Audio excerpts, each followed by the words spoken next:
Hello, my special friends. Today is a day. Today is the day for the show that we're making here. I'm the host of the show and you're the audience, so now that we've got that settled, it's almost like a little binary there.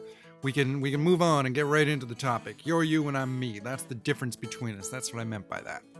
Today's topic comes to us from a special listener out there in audience land. This topic was presented to me, so now I'll run with it. Okay? Are you ready? Are you ready to hear this now? Today's topic is the occult. What does that mean? Occult. If we're dealing with the occult, then we're dealing with, if we're going to define our terms here, we're dealing with the supernatural, mystical, or magical beliefs, practices, or phenomenon. Phenomenon. Phenomenon. We're talking about esoteric traditions of spirituality. We're talking ghosts. We're talking magic spelled with a K at the end. We're talking about the end of the world, the beginning of the human mind, and everything you can fit between the two. Does magic exist? Can we use it? Can we manipulate it? Should we? Well, what is magic, right? That's kind of a shifty idea. Magic is often seen as just stuff we don't understand. The first time somebody managed to strike a piece of flint and make a spark and start a fire, surely that had to be seen as magic. People might have thought, there's fire locked inside that rock, and if you know how to strike the rock just right, you can release that fire. But that's not the case. I mean, it's technically not the case. Poetically, you could argue that it kind of is the case. If you're writing a poem, you might phrase it that way. So, is magic just poetry brought to science? Sometimes. There was a famous writer, and he said that an advanced enough science or technology would be indistinguishable from magic. Like if you took a laser pointer to the past, they wouldn't understand the science. They'd just freak out and think it was magic, like a cat does. Cats don't understand laser pointers. Does anybody understand laser pointers? I don't. Magic! Other elements of occultism occur in astrology and alchemy. Astrology is, of course, the art of looking at stars and foreseeing the future in them. And alchemy is like a version of chemistry, but a version where people thought they could transmutate substances, like make lead into gold, that sort of thing. Look. The human brain. What a marvel, huh? It's an amazing device. A lot of living creatures have brains, but we humans have one of the most complicated and complex brains. Over generations, millions of years, we've turned our brains from simple sensory tools to massive problem-solving, pattern-recognizing machines. That's what we do. We look for patterns. Humans look for patterns and we see them everywhere. From science and art to conspiracies and total madness. Sometimes we see patterns and sometimes we project patterns where there are none. You never know for sure what you're gonna get until you got it. So, magic is, in some ways, like a more complicated method of praying. You're assuming that there's a power outside yourself, a great power, and that if you ask it nicely, maybe it'll help you with stuff. Maybe these ghosts or spirits or gods or the will of the universe itself will hear your requests, your pleas, and answer them. That's what we like to think. That's what we hope. So, the occult can be a lot of things to a lot of different people. There's masters in it, from Aleister Crowley to Grant Morrison, and they all have different practices. There's esoteric orders, there's chaos magic, there's sigil magic, there's all kinds of stuff out there.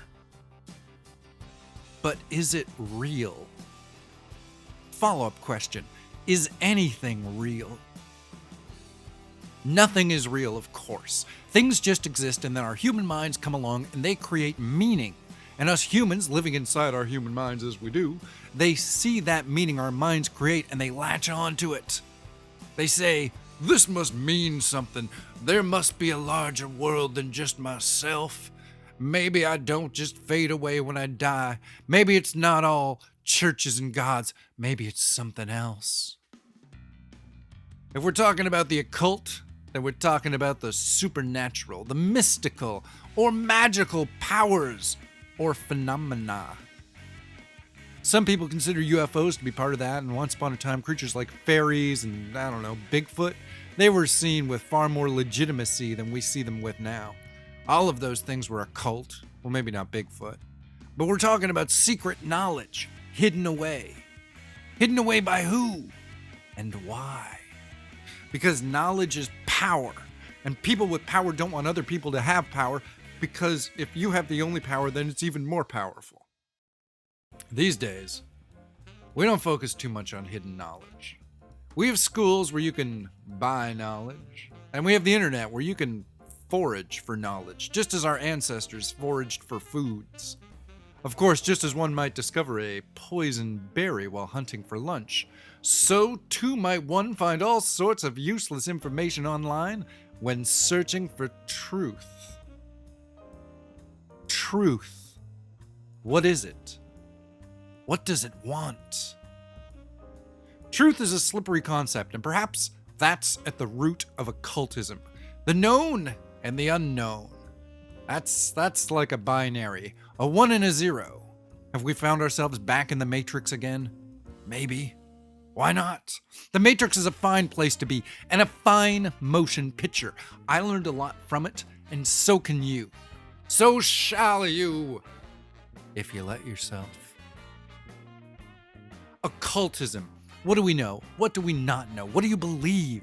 I believe that I shouldn't believe in anything, that a belief is a conclusion, and a conclusion is a dead thought. And you don't want your thoughts to be dead, you want them to be alive, like a garden overflowing with new forms of life. That's your brain creating new ideas, taking the old and combining it in exciting ways to create tomorrow out of yesterday. There is and there is not. 1s and 0s. A simple code that can create a holographic womb the size of the universe in which every moment and piece of life exists. Man, I'd give you everything I got for a little piece of pie. How tired am I? Okay, so that's been this week's show. And that's been this episode, and I'm being the host of this week's show. And today I've done my best to tell you a little bit about the concept of occultism. Do you feel like you understood any of it any better than you did? I sure don't. It's a weird concept, and it means a lot of different stuff to a lot of different people. So you gotta wear your gumboots when you're wading out into those swampy quagmires of thoughts and definitions and how we see each other and how we see ourselves and how we see the universe that we think we're existing within. It could all turn off like a switch, like a light going out. And then what? Where would we go? Can you imagine us on the edge of a new universe and you're holding a cardboard box full of your little things, all the stuff you don't want to lose? That's us. That's today. That's this moment. We're moving forward, my special friends, leaving the past behind and looking towards a sparkly future full of cake and puppies, or something like that. Look, I lost my train of thought here. Somewhere in all the tunnels and overpasses, but I'm here to say, I'm Uncle, it doesn't matter. Call me Uncle 2 Bits Malone. Call me Uncle Rainy Day Bob. This has been my show. Did you learn something? Did you have some fun? Well, we'll try again soon. Let me know if this information processed for you, and go tell a friend while you're at it, or whatever. Fucking share, like, and subscribe. We're going to do this again in the future, and I'm going to go home now. Goodbye. Goodbye, my special friends.